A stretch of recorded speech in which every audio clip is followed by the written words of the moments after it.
And I had to deal with the social demons of having no friends, of being bullied, of having insomnia, and feeling like shit all the time because I ate like shit, and just not knowing how to take care of myself, not knowing how to be, in the best mind state I could be as a creator. There was not really the means to do this well. The best thing I was getting out of it was not that I was getting better, it's that I was just failing. That I was seeing my failures. That I was being forced to redo and redo and redo because it wasn't clicking yet. But being in a position where I had no reason to give up because I had 6 years ahead of me to try to make this a career. I had until I graduated that if I could make this a career before I graduated, I'd never have to work a regular job. I'd never have to go to college. And that was enough incentive. Anybody can build that incentive inside of themselves. If you're working a 9-to-5 and you have a family and you only have 1 hour of free time in the day, right in that hour, you have that hour. You have that hour every day. And you can do that for years. If you want it. If you want it, do it for 6 years, 7 years. Don't stop doing it until it works. Because if you give up at any point, then yes, you failed. That is the only fail state of being an artist, is when you give up and you stop trying. Until that moment, you haven't failed. Not completely. You fail on all these individual ways, and you learn from those failures and you get better. And yeah, there are some people who don't know how to learn. There are some people who will fail and fail and fail, and then they'll just give up because they'll go, I guess this wasn't for me. And you know what? It wasn't. It's not for everybody. It's not something for everyone to do. But if you care enough that you feel like because you gave up, your soul is dying, if you feel like you will never be happy without doing this, you owe it to yourself to keep trying. And if you do find happiness without needing to do it, there's no need to do it. If you become happy and you become a regular person and you just do a 9-to-5 and you have a family and that's enough to satisfy you, there's no fucking reason to do the arts. It's only for people who can't live another way. That is the purpose of it. But that can be you. It's just harder and harder the older you get. But if you give up, that's on you. So, I failed and failed and failed all through high school. I wrote blog post after blog post. People made fun of me. People ripped on me. My writing sucked. Eventually, there were enough people. Eventually, I got to a point where the writing was just barely good enough. That there were some people who were like, oh, I see the spark in this. I see how this could be better. But if you just fixed this. And I would go, oh, that's the problem? No, fuck you. That's perfectly fine. And then I'd read it back 3 days later and go, or the seed would sit in my mind of that criticism. Like one time, someone was like, if you corrected the spelling errors in your posts, they might be readable. And I was like, fuck you, I don't need to spell check my posts. And then I tried to read one of my posts, and I went, this is fucking unreadable. Because I would never read them. I would just write it and then publish. So then the next time I wrote, I spell checked it. And I was like, well, this is a lot more readable. I can admit that. More people read it. Wow, this is a huge jump. This is how bad I was. That I wasn't spell checking my posts, and I'm trying to get popular. But the reason that I was able to do it eventually is because of that constant practice. Because I didn't stop. Because I practiced for the better part of 10 years before I was successful. And yes, again, I had the privilege of doing this in a situation where I had more time than a lot of people do. And I also had the privilege of I am more intelligent than most people. And I know that sounds that's not something that anybody wants to hear or affirm, but like it matters. It matters to the cause here. Because I was able to pass my classes without paying attention because I was writing blog posts through class every day. I would literally just write posts all day in class, come home and transcribe into the computer.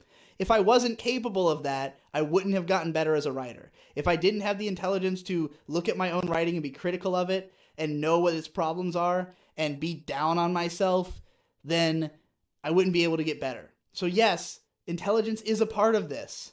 And if you're too dumb, it might not be the industry for you. Unless you have, unless you're dumb in just the right way that other people connect with how dumb it is. Like whoever wrote 50 Shades of Grey. The dumbest book in the world. Terrible fucking writing. But it's like the right dumb where it's like on the dumb wavelength of the general populace, And I also had to analyze what everyone else was doing. Every improvement that I made to my writing came from reading someone else's stuff and thinking, this stuff is good. People are reacting well to this. How are they accomplishing this? How is this writer being able to draw in an audience when I can't? For instance, a man who I consider my mentor, Ghost Lightning, was an anime blogger who, first of all, launched his blog into popularity very quickly within the sect of anime bloggers. Because the biggest audience for anime blogs was anime bloggers, always. And the way that he drew attention to his blog is that he just went around and commented on everyone else's blog. And he left thoughtful, interesting comments that made you think he cared about your post. He left a comment on my blog, and I, like every other ego-driven fucking asshole who has an anime blog, immediately went to go read his blog that was linked in his name. And that was how he immediately had a fan following. He would also respond to every comment on his posts. And as a result, people felt like he was acknowledging them, bringing them into the conversation, and it made them excited to participate in his content. And so his comment threads would be insanely long because everybody who read it commented because they wanted to be able to have a conversation with this guy. Now, I never trusted view counts on my blog. The view counts were very small, and also I knew that there were lots of bots back then. There was lots of just spam bots that just click on every random link on the internet. So I never trusted the view counts. I only wanted comments. And even at the height of my blog's popularity, I could write, which is not very high, I could write a post and just get no comments. And I would always be like, what the fuck? Why do I not get any comments? So I started asking around. And Ghost Lightning had told me, well, the way you structure your writing, you always come to a conclusion. You always say, here's the way it is. There's nowhere to go from there.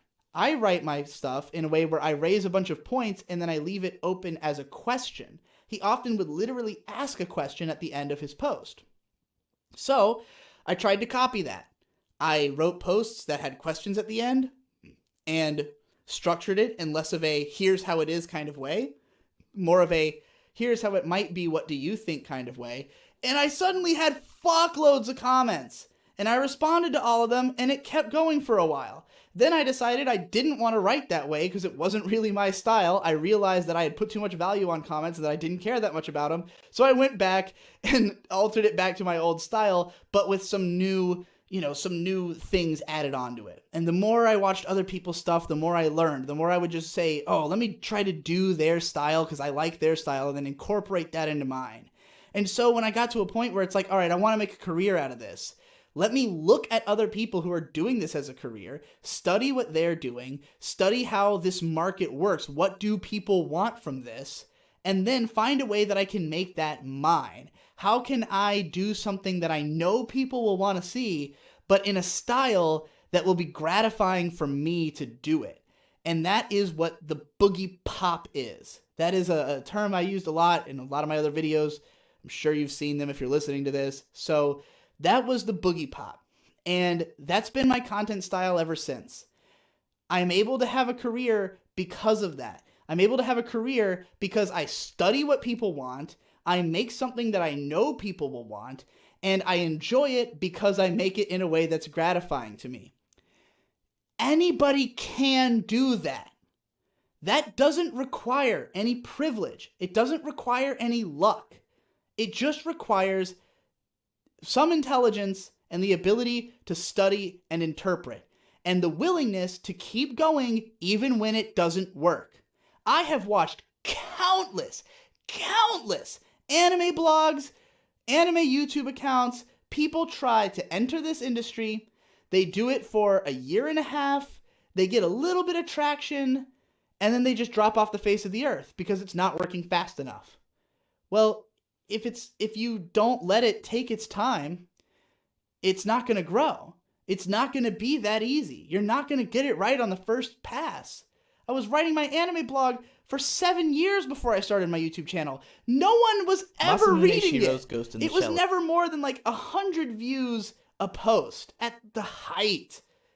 It was a small blog, and I was trying something different all the time. I would change the whole layout of the site. I would change my whole writing style. I would change the post frequency. I was just rolling the dice over and over again. Will this work? Will this work? Will this work? And then one time it started to work, but I just didn't enjoy it as much the way I was doing it, so I switched to something different. So I did that again in my YouTube channel.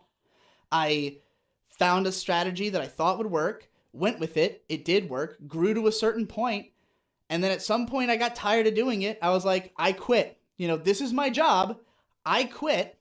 I'm going to now do a different but similar job. And a lot of people stopped following me. My view counts went from about 70,000 a video back in the pony days, really closer to 40,000 on the back end because I had already made major changes to my style in the middle of it. But then it went from that to about 2,000 views a video. This is quitting your job. This is quitting in such a way that you're taking a consistent revenue stream and turning it into a significantly smaller revenue stream. And I lost certain patrons along the way. I had my